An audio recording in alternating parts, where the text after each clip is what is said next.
Hi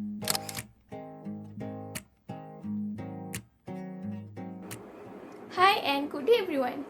We are from Group 10, Session 2 for Peer Group Counseling video assignment.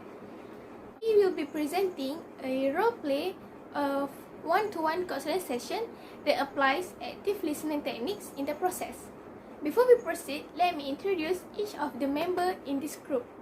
I am Fatin Hazira as the moderator, Supinya as the counselor, and Nurin Patricia acts as the client.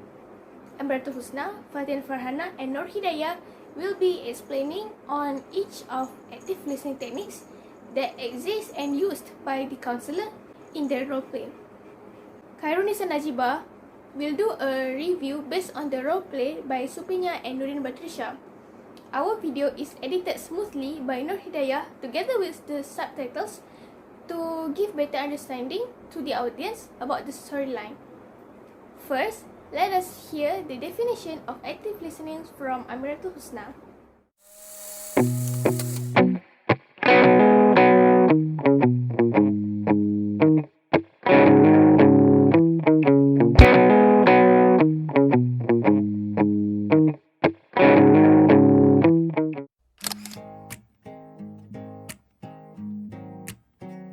Thank you, moderator.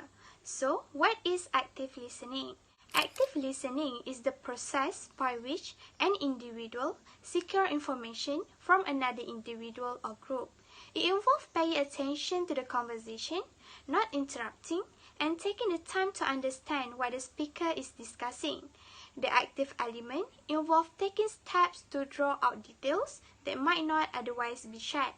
Active listeners avoid interrupting at all costs, summarize and repeat back what they have heard, and observe body language to give them an extra level of understanding. Active listening is a helpful skill for any worker to develop. It helps you truly understand what people are saying in conversations and meetings. It also particularly useful tools to use during job interview, since it can help you build a positive rapport with your interviewer. Like critical thinking and problem solving, active listening is a soft skill that held in high regards by employers. When interviewing for jobs, using active listening technique can help show the interviewer how your interpersonal skills can draw people out. Active listening redirect your focus from what is going on inside your head to the need of your prospective employer or interviewer. This technique can help reduce your nervousness during an interview.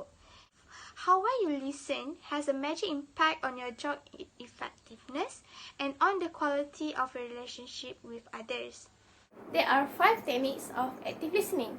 Fatin Farhana and Nur Hidayah will be explaining about each of the main points in details.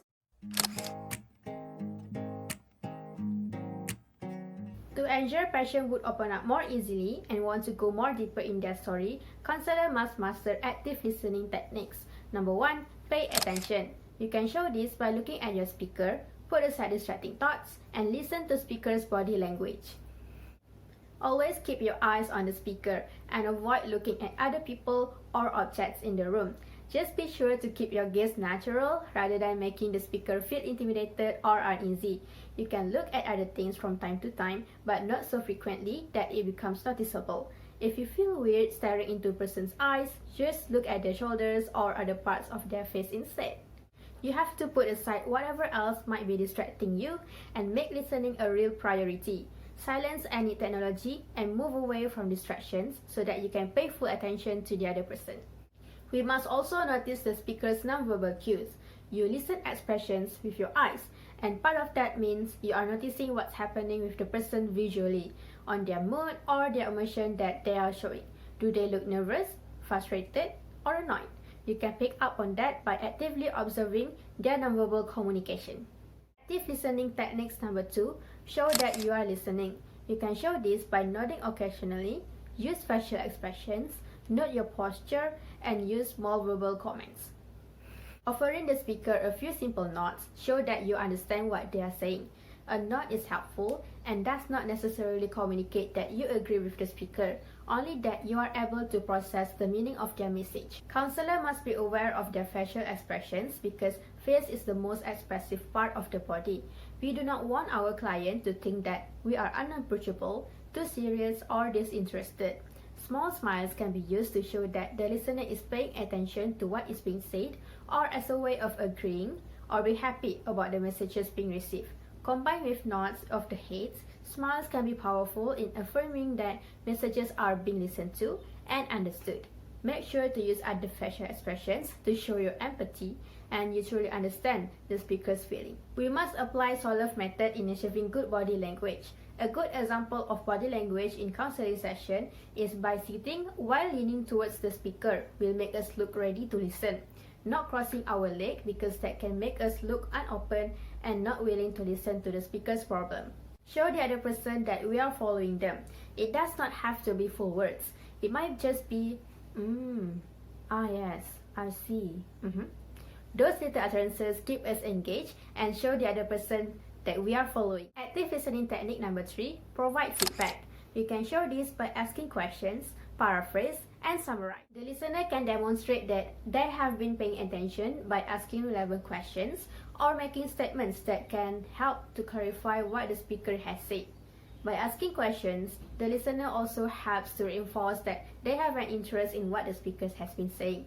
When you do not understand something, of course, you should ask the speaker to explain it to you, but rather than interrupt abruptly, wait until the speaker pauses. Ask thoughtful questions and then stop talking for a while and let the client speak.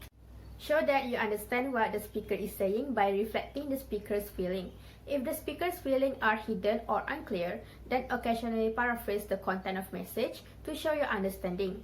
The idea is to give the speaker some proof that you are listening and that you are following her. What you don't want to do is just look at them blankly and not react when they are done talking.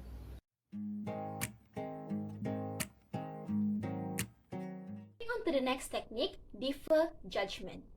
Avoid interrupting when the other person is talking. This is important not only to prevent the speaker from getting frustrated, but also to give us time and space as listener to fully comprehend the message that the speaker wants to deliver. After the speaker is finished talking, only then as listener we are allowed to respond. However, appropriate response is necessary to make sure that she or he didn't get offended. Be honest but respectful with your response and make sure to treat the other person the way she or he would want to be treated. 5 important techniques that we should follow in active listening are: pay attention, show that you are listening, provide feedback, defer judgment, and respond appropriately. Moving on, a role play in one-to-one counseling session is provided to show the application of 5 techniques in active listening. Briefly, Nurin Batrisha as the client has some issues with a lady at her work that makes her feel annoyed and stressed to go to work. She then meets the counselor, Supinya, to express her feelings and release some heat that she bottled up inside about her co-worker. Let's watch the conversation that is going on between the counselor and the client.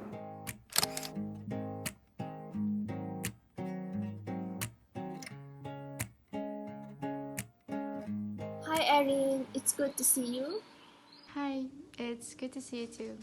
So, to start, is there anything you would like to talk? Well, I do feel like talking about the things that happened in my workplace. Your work. Okay. Yeah, things have been going on quite a lot lately. Well, there has been a coworker at my workplace who has been quite irritating and caused me to feel quite depressed. Basically, my coworker has been acting bossy towards me, and honestly, she's not even our boss, but she made me and some other employees feel pressured due to her bossiness. She bossed me around to the point that I feel like I am bullied in some ways, and I don't feel like I have any slight freedom at my workplace at all. So, this particular person is not the boss, but decides to boss everybody else. And being bossy is really unnecessary. It's different between an advice and just by being bossy. So I feel really annoyed and irritated. Plus, I get that some of us are new at that workplace, but there were times when we knew what we were supposed to do even better than she does. However, that just doesn't really matter, as at the end of the day, she still acts like she's the boss of the place.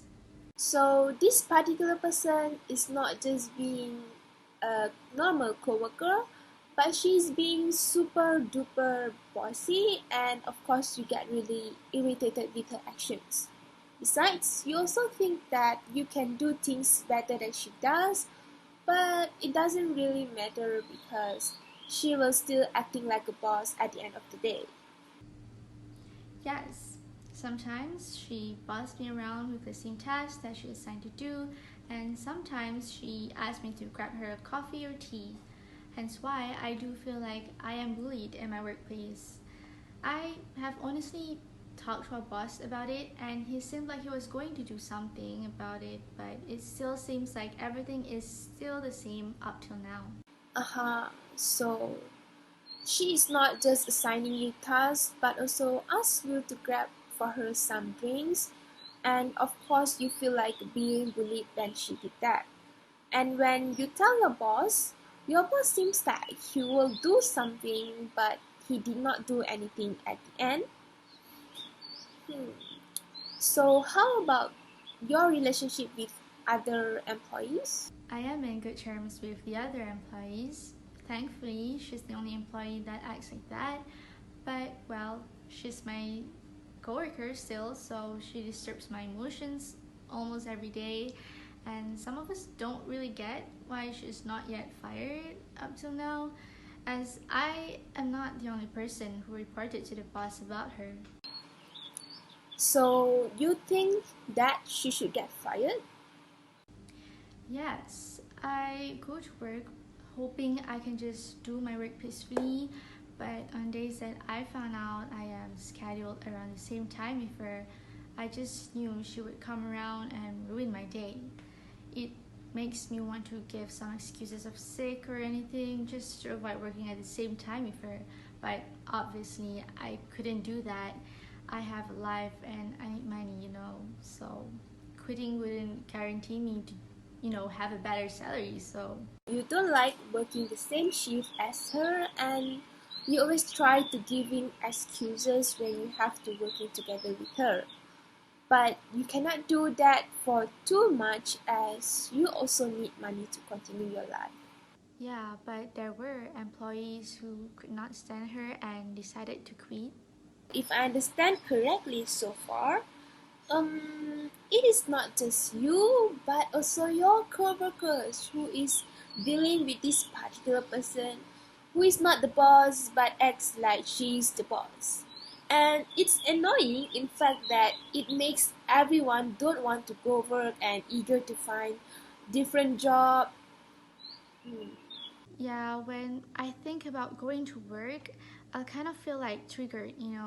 I just feel anxious, nervous, unsafe, and any other mental feelings. I really feel emotionally not okay, and that's like even if I'm not at work, and yeah, somehow I just feel like suffocated.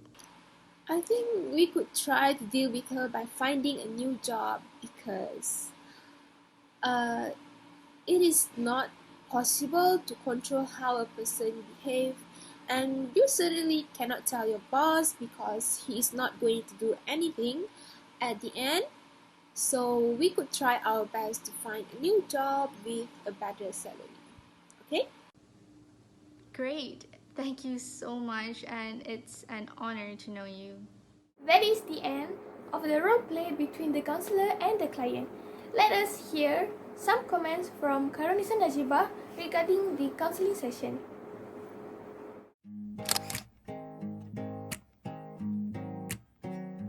First and foremost, the counselor did a great job in entertaining her client. She applied the most important technique in counseling, which is active listening, very well.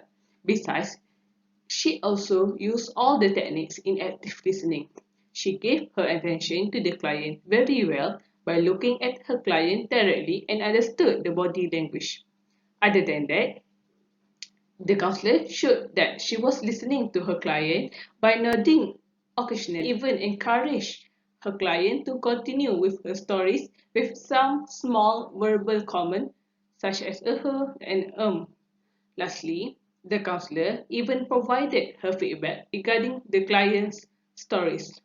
She paraphrased and summarized the stories using her own words.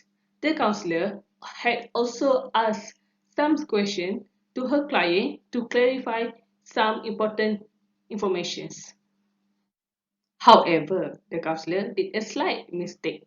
First of all, she should have put aside any distracting things from her. During the session, the counselor was holding her phone in her hands. She should have put her phone aside and put it in silent if necessary so that she can give all her attention to the client. Second, she focused on giving advice and finding the solution towards the problem. The counselor should have remembered that counseling session is not about giving advice. The counselor should only give a guide towards the solution. Overall, the counselor had do her best to entertain her client during the counseling session. To sum up, active listening is an essential skill counselor can exploit to develop a positive and healthy interaction with a client.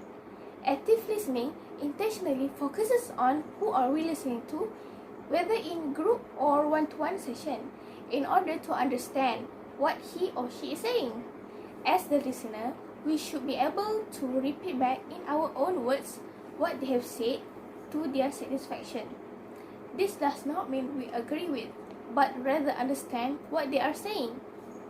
It shows that we have been focused on what the person is saying because we ask relevant questions to go deeper into the conversation.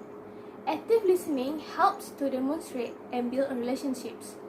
From problem-solving perspective, active listening is very important in the workplace within an educational setting. To be able to properly problem solve and achieve outcomes that all parties feel satisfied with, we as the counselor or partner need to actively listen to the problems that are being faced. That way, we can address all the needs to find the optimal solution. That's all from us. Thank you.